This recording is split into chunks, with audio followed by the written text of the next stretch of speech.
I'm Mike Costello, and I'm here today with Dr. Iris Freelander. And today we'd like to talk to you about gaining peace through solitude. And solitude is a much needed gift, isn't it, Iris? Yes, indeed it is. And most people think they don't have time for solitude. But in fact, we don't have time to not take time for solitude, because just a few moments makes all the difference in the world. And we can find time just to be alone in nature or with someone special in nature, so that we're quiet and just have some time, and preferably to have a little time for ourselves. It's just like we always talk about meditation, and we can have our solitude early in the morning and be alone in meditation, and it sets the day up in a much more wonderful way. In our busy working lives and with all the commitments that we make, this lack of solitude is really something that robs us of the vitality that we need, or the vigor and the ability that we all need to have to recharge ourselves, isn't it? Yes, it is. And we can, in solitude, we can do things. We don't just have to be doing nothing. But recently, I've been doing a little writing, and it's just for my own pleasure, but it helps to calm me and helps me enjoy my solitude and gain greater benefit from it. So I might say that we might each of us look at our own lives and see, well, what helps us most, and what do we really enjoy doing in solitude? And it's fine just to sit. It's just like if you have a garden bench in your garden and you can sit there, or wherever we're comfortable and happy, whatever makes us feel really at peace with the world, then and we're quiet, then that's the ticket. But a lot of people don't have that garden bench, do they?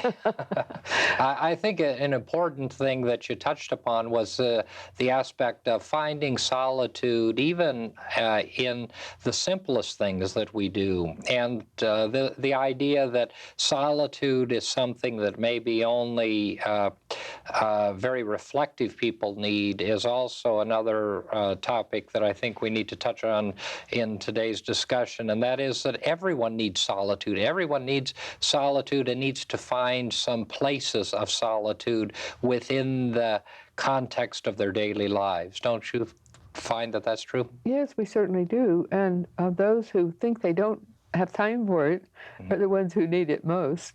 I think I might have related once before, there was a psychiatrist at my home who we were going out for the evening, and he said, "You need to get away, Iris. You're so nervous." And I said, "Nervous? Who's nervous?" And it just hit me so strongly that, yes, indeed, he was right. I needed a little solitude in my life. And so we don't have to get to the point where we're snapping at people, but we can just have it be part of our daily routine, or part of a routine for perhaps we'd have a few hours or even an hour once a week. But we'd each have to work with our own schedule, with our own life patterns, and see what we can do about it. But just fit it into our schedules, fit it into our time, and it pays wonderful dividends. You mentioned this idea that, or the kind of practices you have of writing and finding solitude there. Over the last few months, I've read a number of articles about people who have made quiet places of solitude within their living environment. And I think that is coming to be more popular today, isn't it? Yes, it is, and rightly so. But I would say that people who live alone have a greater opportunity for solitude, and sometimes they have more than they want. But of course, life is a series of choices. We can choose to do whatever we wish with our time and with friends or family or whomever. But as we go through life, our lifestyle changes, and small children need solitude, just like the older people need solitude, and we have to make sure that they do have some quiet time, and they don't, and that they're not, if they're hyper, that they're not hyper all the time. And so throughout life, we need to change our patterns and do what we need to in order to have some time alone. And when we're responsible for children or for older people or whomever we might be responsible for, then make sure that they have some time. for just reflection. Mm-hmm. That's an interesting, I think, an important, interesting and important aspect is young people need solitude too, don't they? Yes, Yeah. they do. And if they don't get it, and so often they're hyper stimulated all the time, they have TV, so many children watch TV really more than they should. And they always have, and they have so many activities, and they just think they have to be busy all the time. And then on the other hand, we have children who are older than, who are high school age or maybe a little younger, who are like couch potatoes and they just sit all the time. So whoever's responsible for them needs to see what they can do to arrange a different pattern for the children. So they can take swim lessons and they can do other things and then they can have time alone. Mm-hmm. But everyone needs to have the opportunity for time alone, just for reflection, for daydreaming. And children today don't really daydream like children used to do. And I think that's a very healthy thing, to make sure children do have time for daydreaming. And adults as well. Yes. Isn't that true? Adults need to daydream as well. And daydreaming is, I think daydreaming and solitude and some of the concepts and ideas that we're talking about in this particular program are aspects of life that some of us tend to think of as laziness. And in fact, it has nothing to do with laziness, and quite the opposite. It has to do with the importance and the value that we place on dealing with our stressful lives in a positive way. Yes, and when you say the value we place on it, that's well said, because we need to value our time alone. We need to value the time that we devote to ourselves. And it's just like some people, most of us like showers instead of baths, but a lot of people can relax in a bathtub and just be so relaxed there. Well, we need to know what makes us relax and what gives us this sense of fulfillment and of self-acceptance and accepting life. And I think then when we get hit with all the bad news that goes on in the world and all the things that are happening that we don't like, then we can face that with greater equanimity. Mm-hmm.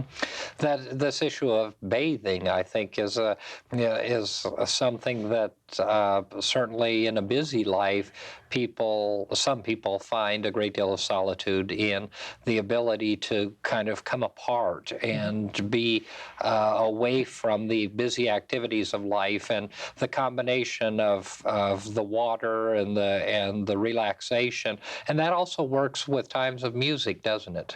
Yes, it does. And sometimes we can have music wherever we are, but a lot of people just relax so thoroughly if they have music, candlelight, and aromatherapy in their bathroom. Mm-hmm. And so, again, we have to know what makes us feel.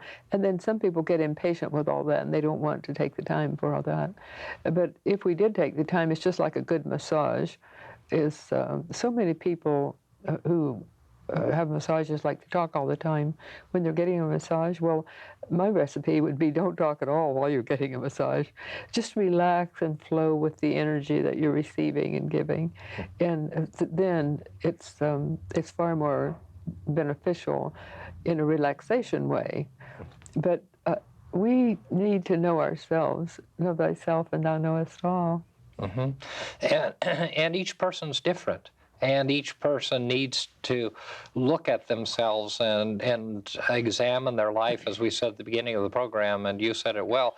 Just take a look at each of us need to look at our daily lives and see when it is that we can create sometimes for solitude, sometimes for coming away, and sometimes for recharging our batteries, so to speak, in the busy schedules that we all have.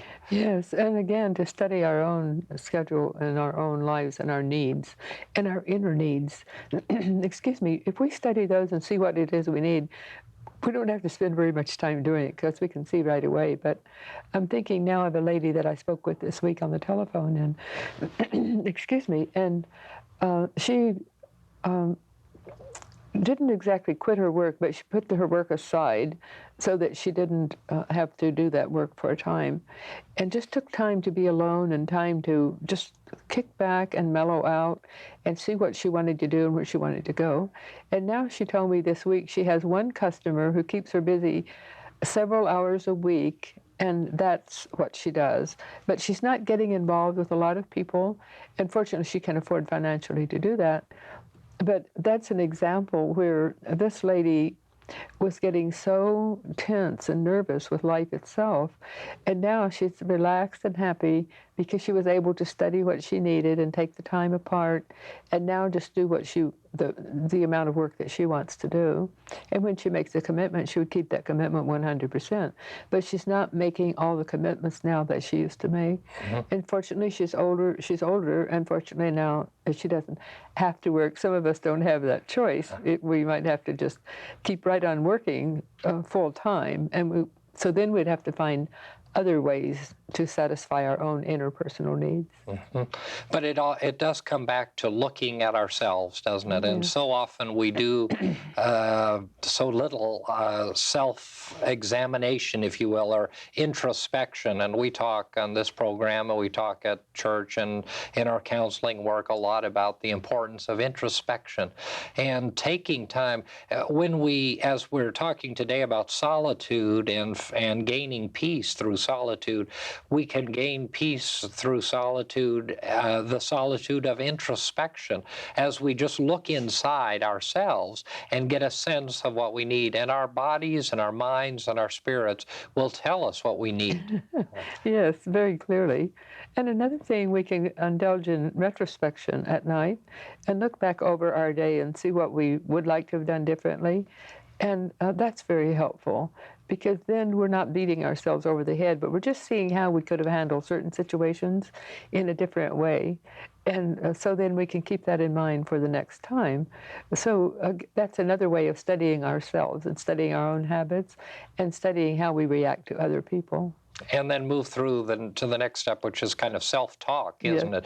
And that kind of retrospective of the day gives us an opportunity to talk to ourselves, or to think about how it is we've responded and reacted to circumstances and situations, and what's robbed us of both peace and what's robbed us of the solitude that we need. Yes, I was just remembering a very metaphysical experience I had years ago.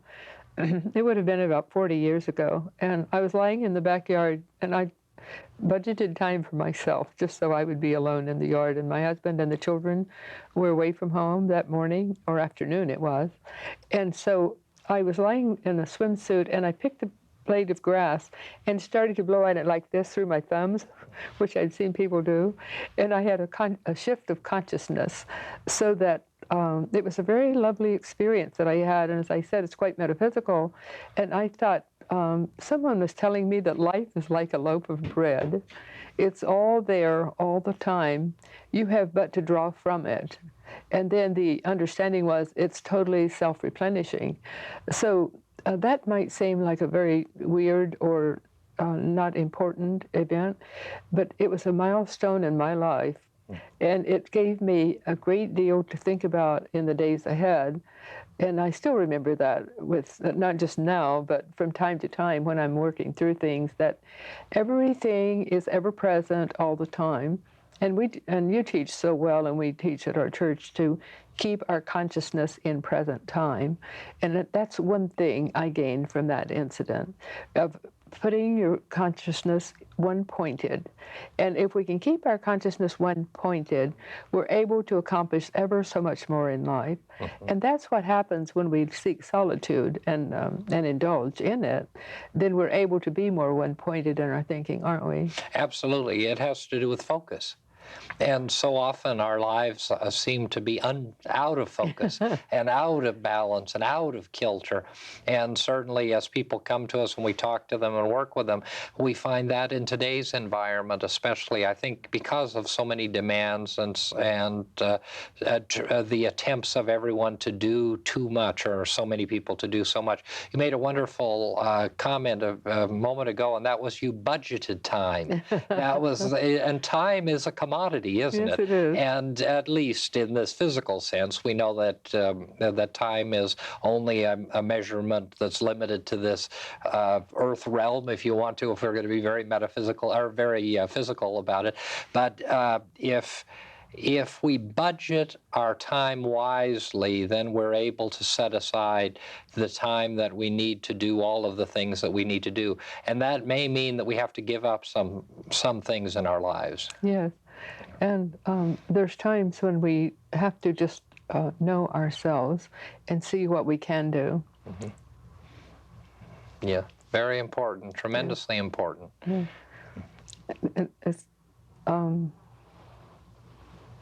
It's time for a commercial. It's time for a commercial, all right. It's a time for us to take a break, and we'd like to offer you some information. We would like to offer you the opportunity to receive one of these free booklets to further your understanding of the New Thought message of confident living. Each month we will feature a different booklet, which will be mailed to you free and postage paid. Simply address your request to Confident Living at P.O. Box 7726, Long Beach, California, 90807.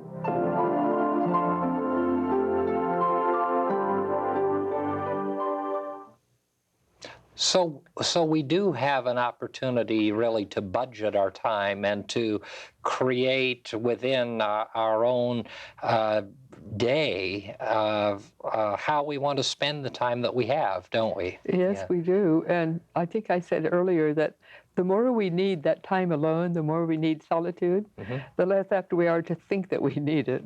So we have to really be aware of our own needs and not just wait until we are desperate for time alone or things are going awry all the time, but just to plan it in our budget, in our daily life. And if we always do that and take time for ourselves, and I know some women, I know women's habits better than men's, but there are women who just drive themselves, and they're like they want to be the perfect mother, the perfect wife, the perfect cook, the perfect worker, employee, or business owner, or whatever they do. And they just keep driving themselves and driving themselves. So before we get to that point, we need to know that we need time alone. And whoever might be listening to our conversation, they need to look at their own life and see what they can do to arrange for time for themselves. And couples very often think, well, they have to do everything together. Well, they can do everything together, but separately. Or it's okay to have solitude if that's what they have together. And then, but we need the time just for communing with Creator God, communing with nature, listening to good music, just whatever we do that's quiet and calms us.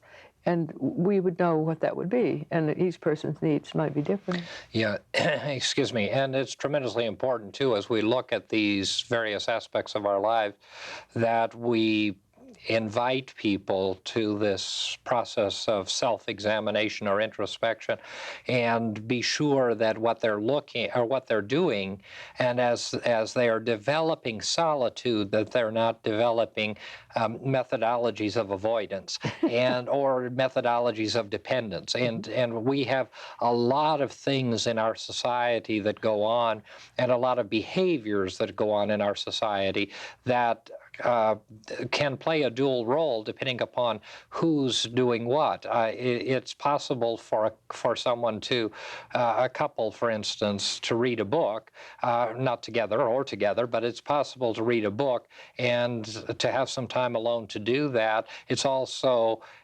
possible to use that time to escape from the confrontation or the actually facing the relationship that we have. And then, of course, there are kind of negative experiences that we see in our society, such as eating and gambling. And that's not to say that eating or gambling are bad, but if we're eating or gambling or drinking or taking medication, or if we're shopping or doing some of these things, we need to to look at what our motivation is and whether or not these are the healthiest, most positive things for us to be doing.